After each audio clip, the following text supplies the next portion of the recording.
What is up, everybody out there in HeroClix land? This, once again, is Scott Porter back for day 2 of our new 2020 Fresh HeroClix unboxing set for Marvel's Captain America and the Avengers. We got into it for the first time yesterday. We did the Fast Forces, we did the Tokens pack. There was a lot going on. I was a little bit rusty. It was a little bit of a long video, but it was chock full of awesome HeroClix goodness. Some figures we've never seen before, or characters we've never seen before. Some amazing looking figures. Some new traits that are just crazy powerful. Once again, this is day 2, so if you missed day 1, press pause, go back, watch day 1, come back and join us here on day 2, and we will be ready and waiting for you. The pre-release for this set comes out on January the 22nd, so we're getting a pretty good jump start on what the world is going to see for this set with this little sneak preview that WizKids has so graciously allowed me to give you guys. The set will come out officially on February the 5th. You can find it at your brick and mortar stores anywhere near you, your comic shops, your gaming stores. We're coming to you live from Hyper RPG Studios in Universal City, California, and we thank you to Hyper RPG so much for letting us be here. Without further ado, I think we should just get into the opening today. Captain America and the Avengers. I think we're going to see a lot of people who have carried the shield of Captain America.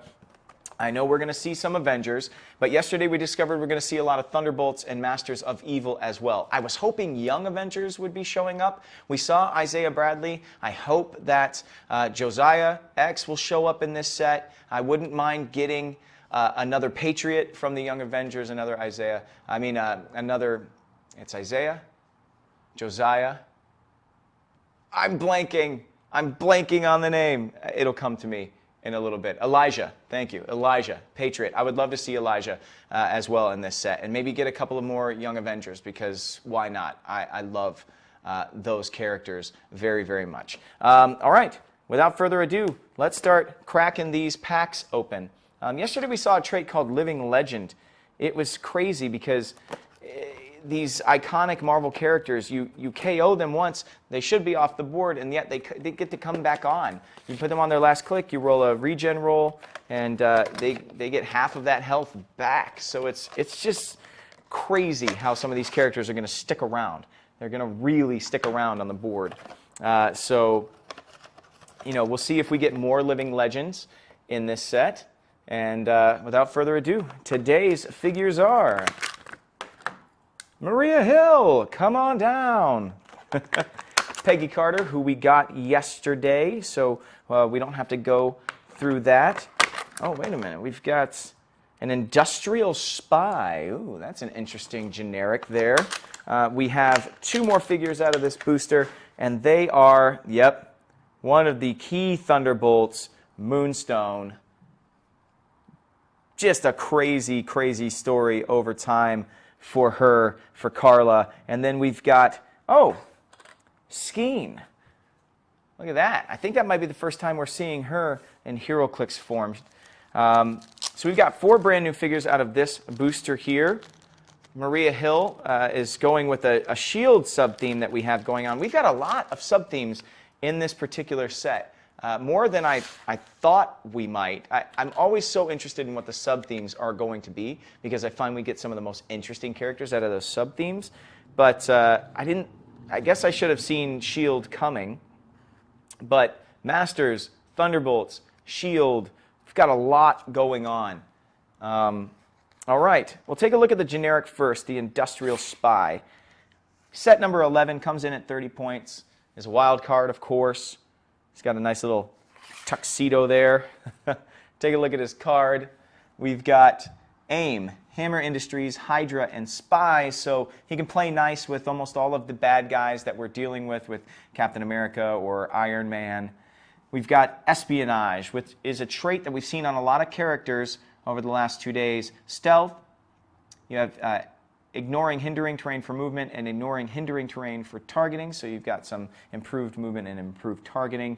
Got a special damage power, stolen access to all of Stark's best tech. Outwit, when Industrial Spy uses it and chooses only standard powers. He can use the chosen powers until your next turn if the targeted character has the armor, robot, Hammer Industries, Stark Industries, or vehicle keyword, Industrial Spy can choose 2 powers instead of 1. Stealing powers from vehicles, Industrial Spy. Woof! Your one-stop shop for thievery. Got some sidestep there, got willpower at the 17 defense, got that special borrowing power, we will call it, on click number 1. Now, remember, yesterday, Spy Master allows the spy generic keyword to become a named theme team keyword. So that is really cool. So that spy can all of a sudden be on an actual named theme keyword team. So going to be pretty cool. All right, moving along. Let's check out Maria Hill next. We've seen a lot of Maria Hill in Click's form. Interested to see what this particular one has. She has the shield team ability, of course, 45 points. She comes in set number 8. Shield, politician, soldier, and spy. Has the espionage trait. Has a special movement, Welcome to Pleasant Hill. Mind control, once per turn. When a friendly character uses mind control to target a character that hasn't been damaged at this turn, after resolutions, that targeted character can't make attacks or be attacked until your next turn, unless it's the only character on its force. So a little protection there. If you need it for one of your friendly characters, that's pretty cool. I'm Mayor Hill, leadership and shape change. So I said, what kind of different Maria Hill are we going to get? Well, we're going to get this one. We have never seen this version of Maria Hill before. That is pretty rad. Welcome to Pleasant Hill. That is awesome. Pretty cool dial there. Really cool power synergy. It's going to be that's going to be a character that's going to be tricky to play, but will be a lot of fun for some people out there who just want to play something new and something fresh. All right. We'll go with Skein next here. Take a look at the back of the figure there. See her wrapping up with her power, getting ready. Masters of Evil, she comes in at 50 points. She is set number 34, and let's see what she can do. Masters of Evil, Thunderbolts, and Celebrity. Now, if I am correct, I think she was Gypsy Moth before all of this. And she's been Gypsy Moth since as well. She's a bit of a troublemaker. Sybil Dvorak is her name. She has the Assembled Bolts and Masters trait, which I mentioned earlier, but we'll read it for the first time today. Once per turn, when Skein hits after resolutions, you may roll a d6 on a result of 5 or 6. If your force has 3+ friendly characters with the Masters of Evil or Thunderbolts keywords, remove an action token from Skein or give an action token to a hit target. If your force hits 6+ characters, do both. Unravel your soft defenses. Incapacitate. When Skein uses it, opposing characters can't use super senses or shape change for that action. And weave a disguise, shape change. Adjacent standard friendly characters can use shape change. So she's granting shape change to teammates next to her. Oh, you know, I thought I recognized the pose in her figure, and it's from that cover. That's pretty dope. That's really, really cool. She's got sidestep. She's got 3 targets and a 4 range and 11 attack. She's got her special powers on the first couple of clicks there. I think I am correct, right? Gypsy Moth. It gets so confusing with the dang Thunderbolts because everybody took different names. You've got lineage things going on. You got people who died and were brought back to life by Baron Zemo and then assumed a different name or killed the original, like, trick shot. Like, you know, that guy was dead for years. Barney was brought back, kills the other trick shot, or lets cancer take him, and then becomes trick shot, but he's not really trick shot, he's just Clint's older brother. I mean, it's just, you have to have a PhD or a master's. You have to have a master's in the Thunderbolts to really understand everything that's going on. Yeah, that was a dad joke all the way. Sorry about that, everybody. Okay, let's move on to Moonstone. Speaking of more Thunderbolts or Masters of Evil. Pretty typical Moonstone pose. We've seen Moonstone a lot in HeroClix, and she always has very desirable power sets. You know, she's always got telekinesis. She's always got the things that you want to put your heavy hitters into position. Let's see if this Moonstone is any different. She comes in at 45 points, so a pretty low-pointed version for 51, set number 51. Moonstone has Dark Avengers, Femizons, Masters of Evil, Thunderbolts, and Celebrity. She has a trait, manipulating the team against Zemo. Mind control, but only to target friendly characters of 100 points or less with the Thunderbolts keyword that aren't named Baron Zemo. Interesting. She also has a trait, Assembled Bolts and Masters. That's one that we just saw with Skein. She has a special movement power, Intangible at Will, Phasing Teleport, Free, Roll a d6, Passenger 0. Actually, roll a d6, and then she can carry that number? Is that what we're talking about here? Phasing Teleport at no cost, but only to move up to half the result. So, yeah. Definitely desirable if you're running a Thunderbolts team for mobility and for movement. We've got an 8 movement power with that special power to carry some folks. She does not have telekinesis this time. I think that she has had it in the past. Maybe I could be wrong, or I could be confusing her with Songbird. That has happened on occasion for me. Anyway, there you go. First booster, up and down. Again, the Thunderbolts are so... I loved the initial run, all the different iterations over time, going into the Dark Avengers, all those things, assuming different names, trying to keep track of what they are calling themselves at any particular time has been difficult for me over the years. I am going to say that is one of my faults as a comic book fan, is that I haven't always kept up with the Thunderbolts. And let me know in the comment section below if I need to just pick up very specific runs of the Thunderbolts and read them, because after the initial run, I kind of pulled back on that a little bit. And I know there are a ton of Thunderbolts fans out there. In my opinion, Flash as Venom is one of the greatest things we got out of Thunderbolts, so I appreciate things that have happened coming out of the Thunderbolts line, like various stories and comic books. But let me know in the comic sections if there are any ones that I have to look out for, any ones that I can go and pick up a collection of and read or catch up with. That would be very helpful for me, because it's one of my shortcomings as a comics fan, is like my Thunderbolts knowledge is a little rough. All right, moving on. Booster number 2 for today. Let's see here. Uh-oh. We have got another super rare, and it is somebody that is pictured on the outside of these boosters. I want to know very much how they are going to tackle Al Ewing's Immortal Hulk. And we just pulled him. Oh, gosh. Yeah, he's a big boy, too. He's a big boy. Coming busting up out of the ground in front of a tombstone. There you go. Get a good look there. We also pulled the Isaiah Bradley here. We pulled another Maria Hill, so we'll set her off to the side. We pulled, ooh, this is an interesting character I like a lot. Has some Secret Wars or Battle World kind of ties, and has some other ties as well, Singularity. And then Citizen V. And I don't know, I think this might be a different Citizen V, actually, than the 2 that we've seen already from Fast Forces and on day 1. So we'll take a look at 4 of these figures at least, maybe 3, if that Citizen V ends up being a repeat. All right, let's see. Who are we going to go with first? We had Isaiah Bradley in the Fast Forces. I'm checking to make sure we didn't pull another one. I don't think we did, so we'll start there with Isaiah. The Fast Forces version was only 25 points. This one is coming in at 60 points. Okay, put them down here, take a good look. Same sculpt, just a different power set. We'll take a look now. And there we go with that living legend trait that I mentioned in the beginning of the video.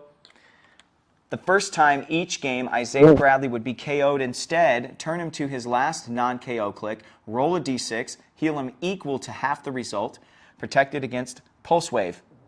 Also has indomitable defensive special power. The other Captain America using defend and toughness. Look at the powers on the back here. Got some charge. Got an 18 defense with that shared defend. So that's really good. This is a much stronger version of Isaiah, but the one with the fast forces had that colossal stamina and indomitable to just keep on attacking, and that's a really interesting way to play him. So 2 different ways to play Isaiah Bradley. That is awesome. Moving on, let's check if Citizen Z is a different one. Oh, yep, this is. Again, with the Thunderbolt situation. Looks identical, but this is Helmut Zemo. So this is at the very beginning of the Thunderbolts when they assume the identities of some of these heroes. And yeah, let's see what good old Zemo is doing here. Citizen V, Thunderbolts V Battalion, Celebrity Martial Artist, set number 20, comes in at 50 points. The one that we pulled out of the Fast Forces was 75, and the one that we pulled on day 1 was 55. This one is 50. Has a plus 25 point trait that you can use, reveal myself to the world. If Citizen V would be KO'd, instead replace him with Captain America and the Avengers set number 62, or Captain America and the Avengers set number 100, Baron Zemo on his last non-KO click, then roll a d6 and heal that character equal to half the result protected. So it's kind of like Living Legend is, but what you end up having to do is pull a Baron Zemo. So I'm guessing we're going to get a couple of Baron Zemos outside of this in the set. And he goes, you know what, hey, by the way, guys, fooled you. I'm not Citizen V. I'm actually Baron Zemo. And then you get to heal that chosen one, either set number 62 or 100, back up some. Wow, that's, there are a lot of characters that come back to life in this set. It's insane. Also has the Assembled Bolts and Masters trait, which we've already read today. Has Master Swordsman, Precision Strike, Blades, Claws, Fangs, but instead roll 2d6 and choose 1 as the result. Oh my God, are you kidding me? For 50 points, you get to roll Blades, but then you get to choose the higher of 1 die? I mean, listen, there's always the chance that you roll, 2 1s. That's fine, you roll Snake Eyes, but a very low probability. I mean, chances are you're going to be rolling 3s or 4, at least with 1 die. It just makes him really deadly. He's only 50 points. Look at the back of his card at his actual dial here. Yeah, 11 attack value with that special damage power. Combat reflexes, so he's got some protection up close. He's got charge with that Master Swordsman. Yeah, pretty deadly character, pretty cool. And the fact that you can play him at 75, and then you can pull a Baron Zemo out after he is KO'd and rock that Baron Zemo at whatever half health you roll is pretty nasty. I like that Baron Zemo a lot. All right, moving into Singularity. Singularity, very unique character. A living, I don't even know how to fully explain it. I mean, she's a living singularity. She's like a pocket universe, basically. And from reading the books, the way I understand she works is she just basically can transport entire teams through this pocket universe that is her living self, and then she can transport you anywhere else in the universe. She's like an Uber phasing taxi probably for a figure here. Let's see what she does. We've got Singularity. She comes in at 100 points, has the Power Cosmic team ability. She has Avengers, Battle World Other, and Cosmic. Interesting. Is it A-Force? Is that a team? Was She-Hulk and what was that? What was that team name? I thought she was a part of that for a while as well. It's interesting to me that she does not have an extra keyword to play nice with some of those characters as well. Set number 16, she has Assembled Avengers. Once per turn, when Singularity hits, after resolutions, you may roll a d6 on a 5 or a 6. If your force has 3+ friendly characters with the Avengers keyword, remove an action token from Singularity, or give an action token to a hit target. If your force has 6+ Avengers on it, do both. A quantum singularity, a streak of cosmic energy through the dimensions. I'll protect my friends. Her dial is going to be nasty. It's unoutwittable, power cosmic team ability, phasing, psychic blast, impervious, probability control, and there it is. Yeah, A-Force. So it's very interesting to me is A-Force, I think that is a keyword in the game. So, I don't know. If it's not, it should be, because that team in all of its different little runs and iterations was really, really cool. And I'm blanking, but I believe that it is a keyword in the game, and I think that she should have it. But dang, that is a nasty piece. I really, really like Singularity as not just as a character in the comics, but as a piece in HeroClix. It works very, very well. All right, here we go. Super rare. I'm assuming super rare. It's not a chase, is it? Set number 58. No, that looks like a super rare gold. Not like that crazy deep bronze that you get when you get the chases. Looks great. Let's see how they deal with this monster. Immortal Hulk's like Penny Dreadful meets a Marvel comic. It's pretty dope. All right. Avengers, Brute, and Monster keywords. Set number 58. There's a lot of the words on this card. Man by day, immortal monster by night. Immortal Hulk can't be chosen for Mastermind. When Immortal Hulk would be KO'd the first 2 times in a game, instead turn him to click number 1 and he scores 25 points for an opponent.